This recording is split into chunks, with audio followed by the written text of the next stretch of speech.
Assalamualaikum warahmatullahi wabarakatuh. Halo, nama saya Nida Anwar dengan NIM 2023 1037 311042. Di sini saya akan mempresentasikan tentang sistem informasi manajemen.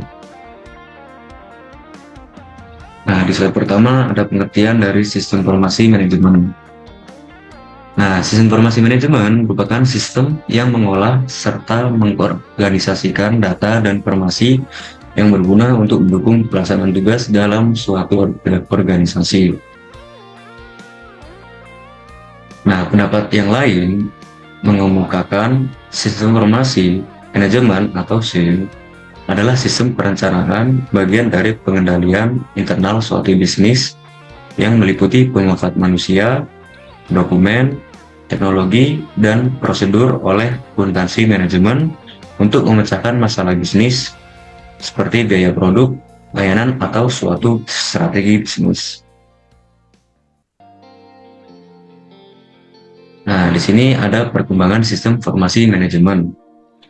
Nah, awalnya komputer tidak bisa berjalan secara otomatis.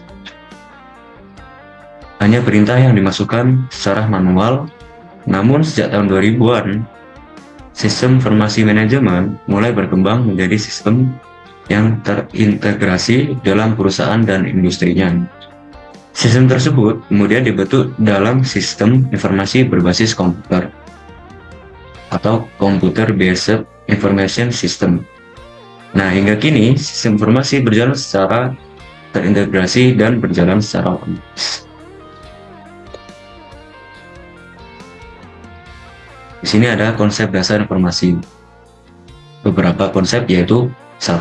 Data yang diolah menjadi suatu bentuk yang lebih berguna serta lebih berarti bagi yang menerimanya.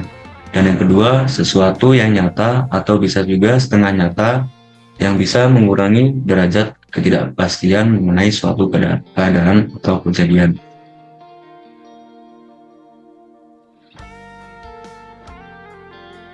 Nah, di sini ada tujuan sistem informasi manajemen. 1. Menyediakan suatu informasi untuk pengambilan suatu keputusan. Dan kedua, menyediakan suatu informasi yang dipergunakan di dalam suatu perencanaan, pengendalian, pengevaluasian, dan juga perbaikan berkelanjutan. 3. Menyediakan suatu informasi yang dipergunakan di dalam suatu perhitungan harga pokok, produk, jasa, dan tujuan lainnya yang diinginkan oleh manajemen. Nah, dari ketiga tujuan tersebut, bahwa menunjukkan manajer dan pengguna lainnya perlu memiliki akses menuju informasi akuntansi manajemen dan juga mengetahui bagaimana cara untuk dapat menggunakannya. Informasi akuntansi manajemen tersebut bisa membantu mereka dalam mengidentifikasi suatu masalah, menyelesaikan suatu masalah, dan mengevaluasi kinerja yang telah dilakukan.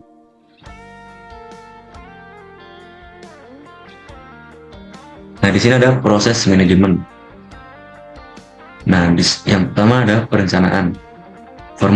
Formulasi terinci untuk bisa mencapai suatu tujuan akhir tertentu merupakan suatu aktivitas manajemen yang disebut dengan perencanaan. Nah, oleh karena itu, perencanaan memberikan syarat, suatu penetapan tujuan, dan juga identifikasi metode untuk bisa mencapai tujuan tersebut. Dan yang kedua ada pengendalian. Nah, perencanaan tersebut baru sampai tahap setengahnya dalam proses manajemen. Nah, jika suatu rencana sudah dibuat, rencana itu harus diimplementasikan, kemudian manajer dan pekerja harus memonitor pelaksanaannya untuk bisa memastikan rencana itu berjalan dengan baik. Nah, yang ketiga, pengambilan keputusan. Nah, pengambilan keputusan adalah proses memilih suatu keputusan di antara berbagai alternatif. Nah, fungsi dari manajerial ini adalah suatu jalinan antara perencanaan dan pengendalian. Nah, manajer tersebut harus memiliki visi, skill, serta metode untuk melaksanakan tujuan yang telah dipilih. Nah, di sini ada manfaat dari sistem informasi manajemen. Itu yang pertama, menjamin tersedianya kualitas dan keterampilan dalam memanfaatkan sistem informasi secara kritis, meningkatkan aksesibilitas data yang ada secara akurat dan tepat waktu bagi para pemakai. Dan yang ketiga, mengidentifikasi kebutuhan-kebutuhan akan keterampilan pendukung sistem informasi. Dan yang terakhir, mengembangkan proses perencanaan yang efektif. Nah, di sini adalah contoh penerapan sistem informasi manajemen. Nah, yang pertama ada Enterprise Resource Planning atau ERP. Nah, sistem ERP ini biasanya digunakan untuk sejumlah perusahaan besar dalam mengelola manajemen dan melakukan pengawasan yang saling terintegrasi terhadap unit bidang kerja keuangan, accounting, sumber daya manusia, pemasaran, operasional, dan pengelolaan persediaan. Dan yang kedua ada Supply Chain Management atau SCM. Nah, sistem SCM ini sangat bermanfaat bagi pihak manajemen, di mana data-data yang disajikan terintegrasi mengenai manajemen suplai bahan baku. Nah, yang ketiga ada Transaction Processing System atau TPS.